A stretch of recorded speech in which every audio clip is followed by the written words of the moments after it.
Hey everyone, this is Robb Fahrion with Flying V Group. I'm the Chief Executive Officer of the agency. We're based in Orange County, California, and today we're going to be talking about how to understand your market and your audience. Part of my New Year's 2025 initiative was to create more content, more information, just put out my thoughts, different things in terms of how we provide information to our clients, make decisions, and at the end of the day, provide the best solutions and performance and results. So this is a obviously critical topic, understanding who you're marketing to, what that audience looks like. So whether new business, old business, market is constantly changing.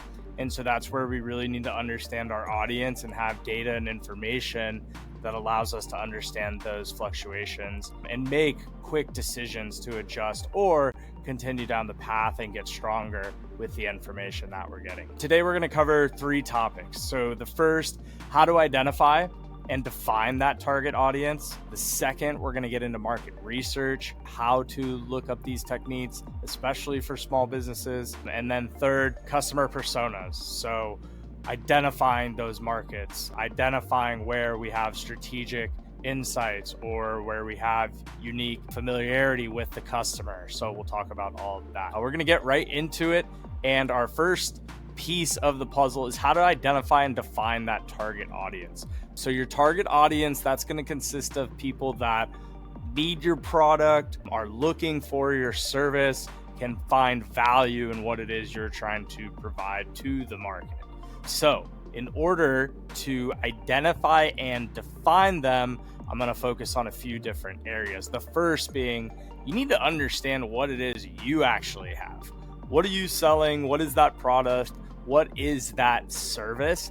And understanding, okay, why would my audience care about this? How am I doing something that might be different than my competitors? Or maybe I'm doing it more efficient, more effective. A lot of different questions that can be answered there. Secondly, look at who are your existing customers. So if you do have customers, what information are you getting from them? Who are they? What do they look like?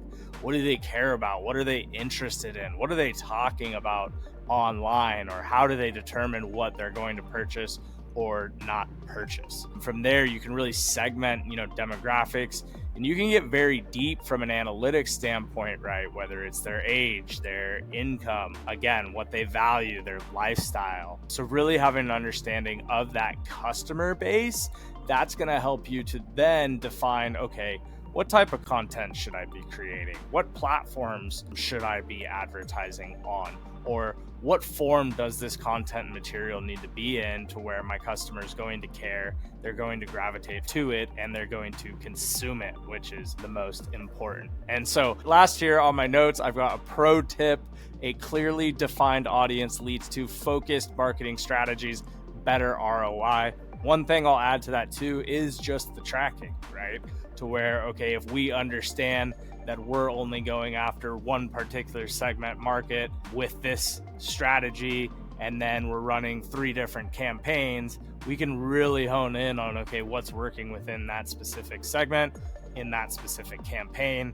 And that's a lot of times where we talk about the crawl, walk, run, sprint methodology in terms of how we get from one place to another and how we want our accounts to snowball over time and be additive in nature. Moving to the second piece. So now we're talking market research techniques for small businesses. So, okay, how do I understand what my market looks like, Rob? You say, go out, find out about your competitors. Okay, great. How do I do that? So when we're talking about market research, that's really your understanding of your industry, who's in it, competitors, partners, potential customers, strategic alliances that might come from one place to another, as well as, what might be ways in which you can drive synergies within that network and organization. One of the first things we'll talk about with research really is just surveys, questions.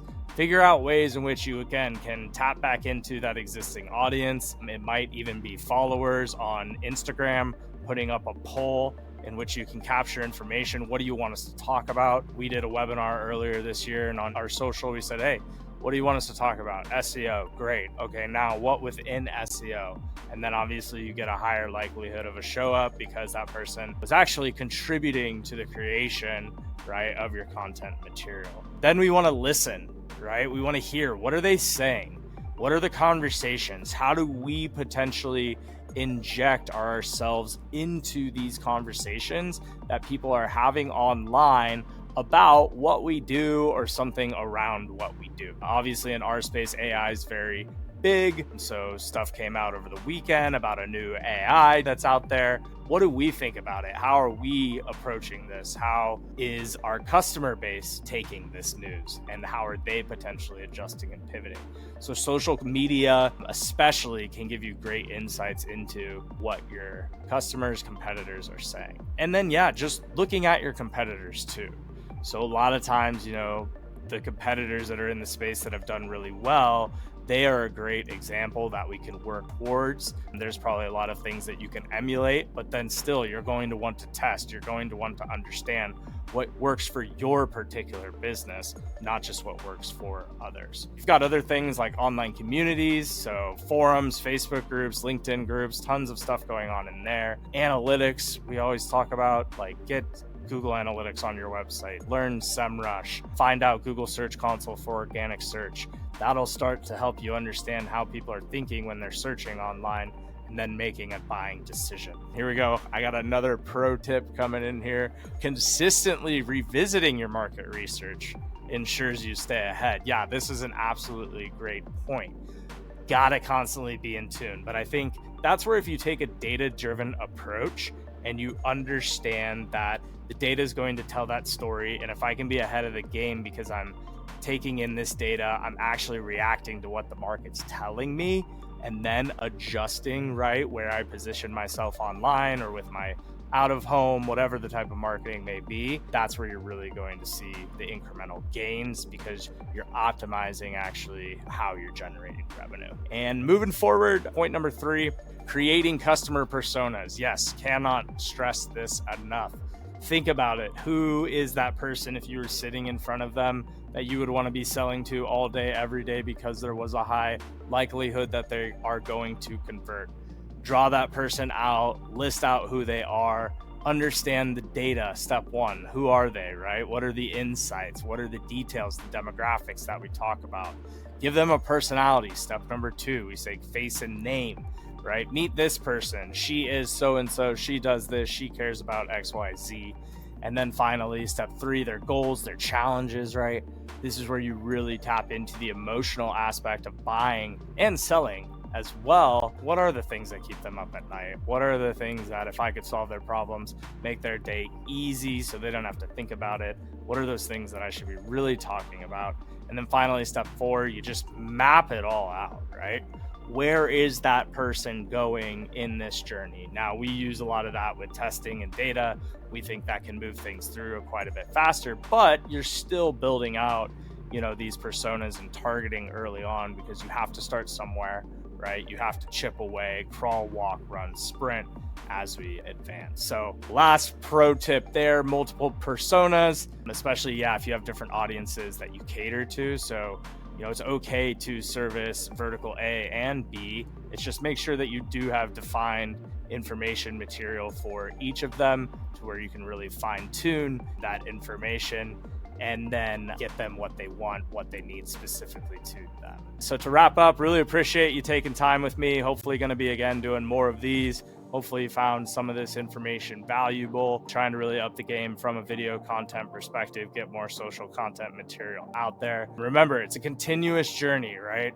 This is going to change, evolve a lot over time. And again, that's where we go back to data. Stay in tune with the data because that's going to tell you very quickly, right, what's changing, what's not. If you have any questions on this stuff, leave a comment, give me a thumbs down. Any feedback's great, right? The algorithm loves it one way or the other. But we can always help you translate some of these concepts or put together certain pieces of the puzzle for you if you need it, especially at Flying V Group. So visit us online, flyingvgroup.com. We can really help you elevate your marketing efforts. I really would appreciate it. Again, subscribe if you don't mind. Thanks for watching, and really excited to see you guys grow, understand your audience, figure out strategic ways to get in front of your audience and make waves. So appreciate you guys and your time. Let me know if you have any questions. Hopefully this was helpful. Thank you.